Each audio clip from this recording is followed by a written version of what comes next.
Hello and welcome to this short video, which will be an introduction to one of the most exciting and important projects of 2025. This, ladies and gentlemen, is CryptoSI Vest. Okay, I'm CryptoSI. I have developed and built platforms such as Bidify and Vulcan Launchpad. I am one of the first members of the CryptoSI DAO, which, fingers crossed, will be funding a portion of the development of this project, as it will be receiving a portion of the fees for this project. But what is the project? Why does it exist? And how are we going to build it? So first of all, CryptoSI Vest will be a customizable vesting platform.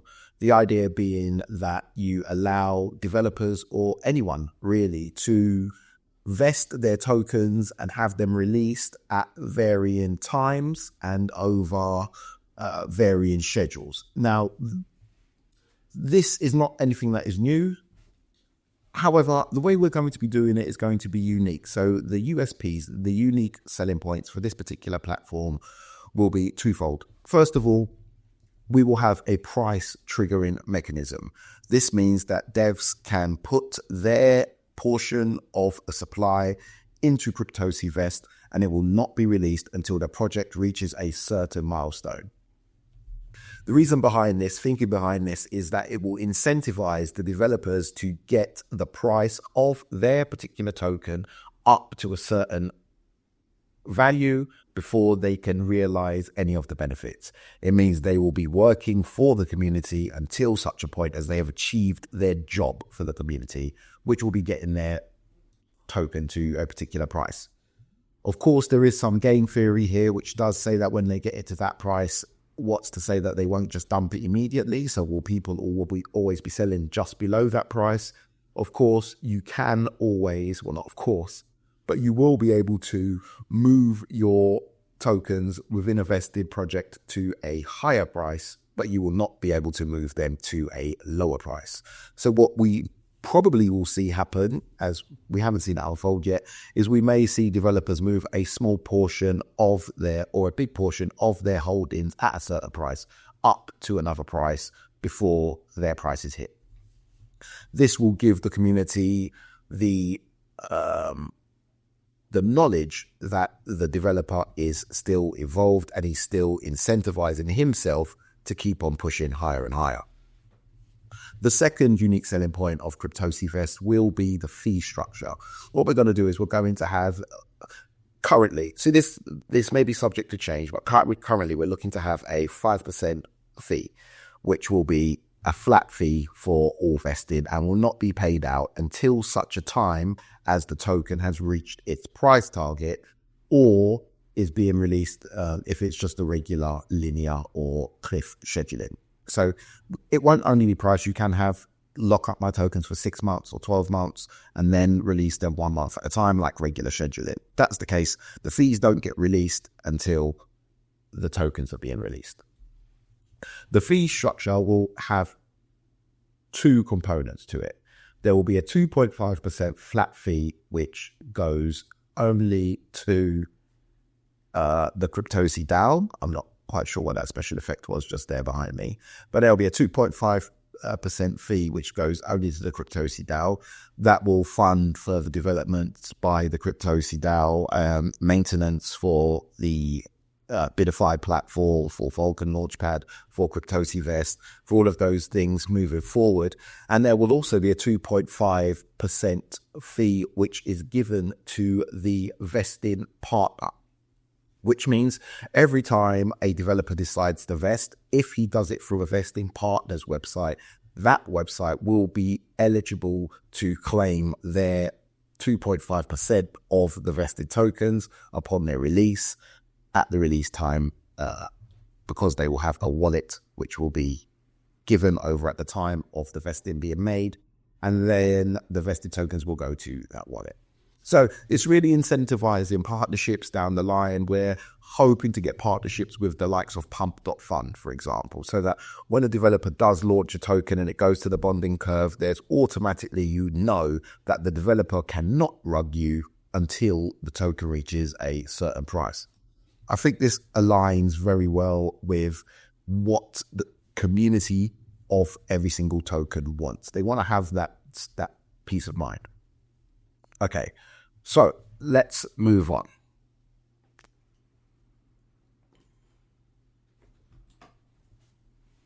Okay, so we discussed what is CryptoSI Vest.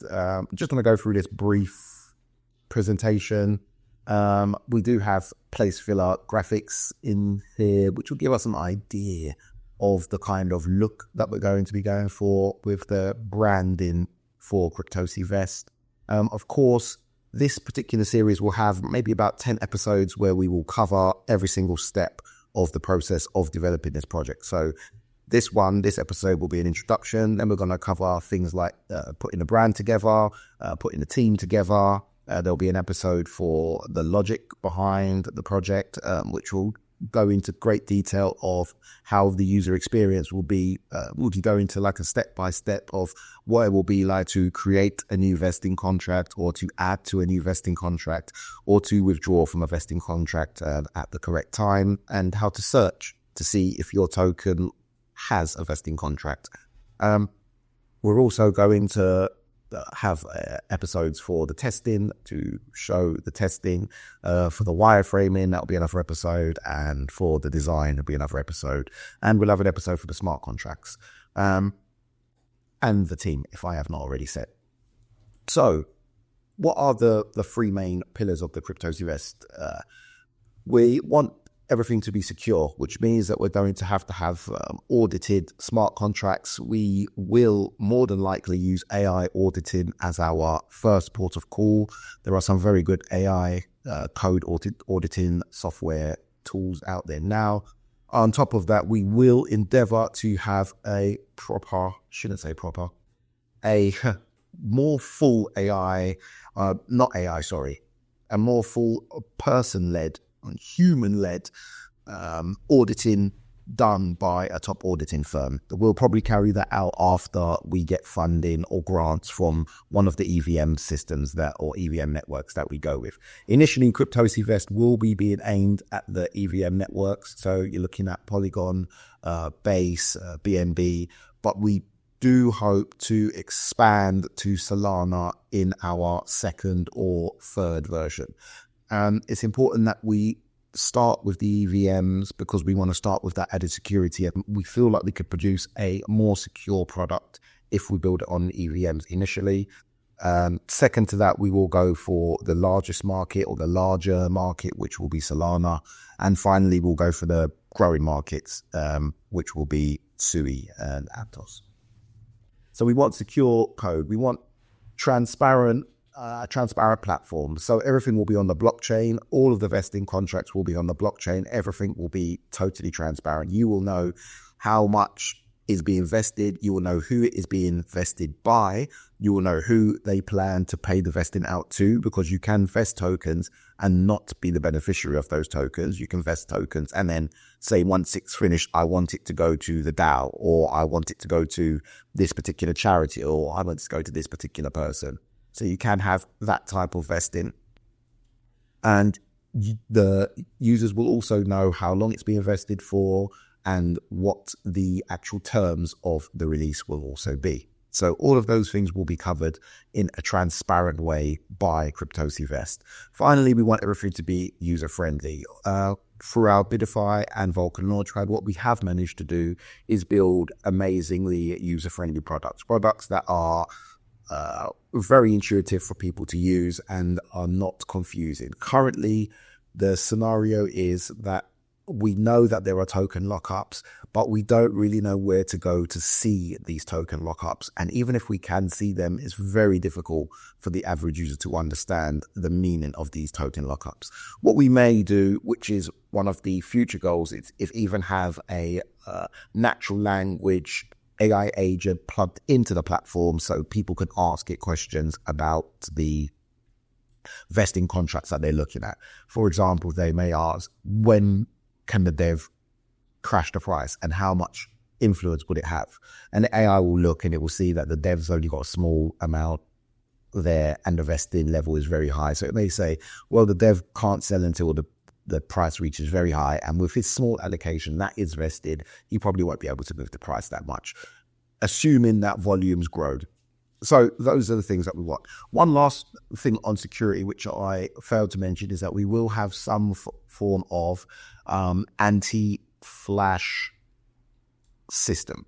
So what we don't want is we don't want somebody to be able to pump the price within a block and then withdraw their vested tokens and thus rug pull the people.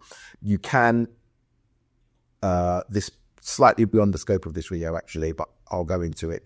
You can flash loan, borrow money for one block and move the price of something and then give that money back within that same block. We definitely do not want that to happen. So we will be looking into how viable that is as a vulnerability. It may not be that viable, and we will be making every effort to mitigate that. So let's move on. Okay, so we discussed the key advantages to CryptoSI Vest. We've got some very early stage mock-ups of what we think the dashboard will look like. We also want to, I guess, highlight the multi-chain compatibility. So this platform, like CryptoSI, like Bubblemaps already has, will cover quite a lot of EVMs. We're planning to have 1 or 2 at launch and maybe about a month later, 9 or 10. And we want to go for the ones with the biggest volume and try to help them build out their own. It will initially be, I guess, meme coin sectors, but as meme coin tokenomics are becoming more popular in other projects, AI agents and things like that, which aren't meme coins, that tokenomics or that tokenomic structure where you have 1 billion tokens and you have different entities receiving them at launch, that structure needs itself very well to also be used with CryptoSI Vest. The project is community driven, so hopefully it will be built with funding from CryptoSI DAO. I can't say it will be for sure now because we haven't actually put the proposal in at the time of making this video, as this video will be a part of the proposal. And real-time tracking, as I already spoke about. So what is the need for CryptoSI Vest? As we all know, developers are rugging contracts and projects left, right, and center. Often you will know, or some people will know, that they're going to get rugged and they just buy anyway in the hope that they can jump out before the developer does. Sometimes, I guess, they win. Sometimes they don't. Having a absolute knowledge that the developer cannot rug with this particular amount of his coins or tokens is a huge advantage for the user. And I think it's something that developers will also want to leverage. We have to discuss a caveat, which will be that just because the developer labels this as a developer wallet, or that was the wallet that created the token, it doesn't mean that developer or a cabal around him may not own other tokens in other places, in other wallets that he has not vested. So this does not make everything absolutely foolproof. It is just yet another signal or another tool that people can use both to ensure trust, inspire trust, from both ways. So for the community members to get trust on their developer and for the developer to inspire trust in themselves. There are tools like Bubblemaps, which will help you to see or identify if other entities have got clusters of large tokens. And I guess we will cover that in a later episode, and hopefully we can get a partnership with them as well. We will definitely try. Also, another reason that we need it is that there isn't a robust and user-friendly platform for vesting. So it really needs to be done. It's a part of the infrastructure that doesn't quite yet exist, and especially hasn't been incentivized. Okay, so who are the builders? I am CryptoSI. I am the project manager, I guess, and um, I can't claim the idea for myself because it's an idea that has existed. We've just found some ways to improve upon the idea. Currently, the developer who we will be tasking with building this will be Snowman, or Bino, as he's also known. He was one of the developers in Bidify in its early stages. So although he did not develop the smart contracts behind Bidify, he did improve them. He added a buy it now system, and he's added quite a few things. But we do have a meet the developer video on this channel with Snowman or Bino. So I will put a link to that in the description, or you can just search the channel, Smart Reach channel, and you will find it. Bino's got a long history of working with us. He's worked with us on quite a few things. So we're quite sure he will be able to pull this one off. And if he can't, we have other developers in the wings waiting to pick up where he left off. But we're confident he can build it. Early suggestions say that the development of the platform altogether will take possibly around 2 months. So we should be able to finish it in 3 good sprints, I would say. Each sprint maybe lasting 2 weeks. So we should be able to do that. I think that's it with Bino. So let's move on. Okay, so what's our path to success? So this is a very loosely written roadmap. So we plan to launch Q1 2025. We want to be integrated with the leading blockchain networks, the top EVM chains. We really want to be with Solana as well, but it's a completely different technology. Solana is a completely different technology to the EVM. So we can't as easily port from EVM to Solana as we can from EVM to another EVM.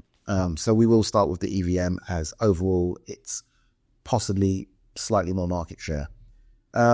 Expansion of features and functionality. At the end of this show, I will speak briefly to what features and functionality we are planning to add in the future. Partnerships with top blockchain projects. We will be working on that as soon as possible. This video will also serve as a call to action for grant teams and other such funding methods, which we will be applying for on the top 10 EVMs that we are planning to build on. So if we do get those grants or that funding, what it also hopefully will do is it will lead us to get connections to the other top projects on those networks, which will enhance our ability to get partnerships. Finally, we want to have continued development and innovation. Similar to Bidify and Vulkan Launchpad, once it's built, that's only the beginning. The plan is to keep it ahead of the game, to keep it up to date with the growing, I guess, philosophies and ethoses and functionalities behind crypto. So that's our loosely based roadmap. Of course, the roadmaps are always fluent, and I expect this roadmap to become more fleshed out over time with timescales of when we plan to do these things, but now is a little bit too early to say. Okay, so how are we going to ensure trust and safety? We touched on it before, so I'll keep it brief. We want auditable smart contracts, auditable and verified. That's one of the beauties of the EVM. You'll be able to see what exactly it is you are working with, and you can audit those contracts yourself if you want to, but we will audit them too. Anti-flash mechanisms, how those will work at the moment is that the price will need to remain above a certain level for a certain length of time. So we're thinking somewhere between 24 hours to 1 week should be around the time that a price should stay above a level before release is eligible and people can activate it. once you activate release, which should be possible from any wallet. So it's not only the people who hold tokens that can activate the release, it should be anybody that can activate the release of these tokens. And we will have regular audits. The reason why we'll have regular audits is because we'll be having regular updates to the code base. Every time you have an update, you potentially introduce new vulnerabilities. Also, there are new vulnerabilities being found every day. So we will need to have regular audits. By regular, I mean every 6 to 12 months, assuming there are no changes to the code base. Otherwise, anytime we make relevant or sizable changes to the code base, we should have another audit. Okay, and that is it. So yeah, join us in revolutionizing the blockchain and just making vesting a more accessible and useful tool for everybody involved. What I want to do briefly is take you behind the scenes. So here's our working document. This is a document that we work within as a team. We touch on. So we've got all of our goals lined up, just so that we're all on the same page. We've got all of our goals lined up and the things that are the most important. One thing I did touch on was the escape hatch, which will allow CryptoSI DAO members to remove the whole funds of any particular vesting contract, should that contract, for whatever reason, no longer be fit for purpose. So if a developer accidentally says, I want my token to reach $1 trillion, when really they meant I wanted to reach 1 billion, then we should be able to remove those funds to the CryptoSI DAO, and then from there, send them to whoever needs them. That will come with a lot of bureaucracy. So chances are, if you're a small project and you've made that mistake, it's going to be too bad, too sad. But that is one of the things that happens within blockchain anyway. We had the DAO, we've had things like that. We've had accidental lockups like we did on, I want to say Parity, and I've done it myself. So it does happen where you do lock things up. You got to take your time. If you don't, we do have an escape hatch, which will be like a worst case scenario system. That does obviously introduce its own issues. So the deployment of this escape hatch will be, I guess, possibly optional. So possibly if you don't want to have the escape hatch, you could possibly set up your vesting contract without it being there. And then if you do it wrong or something gets locked in that vesting contract, then you're on your own. So I think that makes sense, actually. Specification, vesting schedules, price base, audited smart contracts. We discussed the fees already, and our milestones we also discussed. I think maybe this Q3 might be moved forward to Q2, possibly even Q1 if we can ship it in time. And then we have our steps that will go through. Each step will be another episode. So create the team and the brand, create the logic document, create the wireframes, create the front end, design smart contracts, back end, integrate fully, testing, launch. And finally, future features. NFT beneficiaries. Instead of just your wallet being tracked by the smart contracts that have the vesting tokens, you may get an NFT. What that will mean is that you can trade your vested tokens. So I may have 1 million vested CryptoSI coins that I can only release when it reaches $1, but I may be able to sell that share for $100 to somebody who believes that we will reach that price more than I believe I'll reach that price.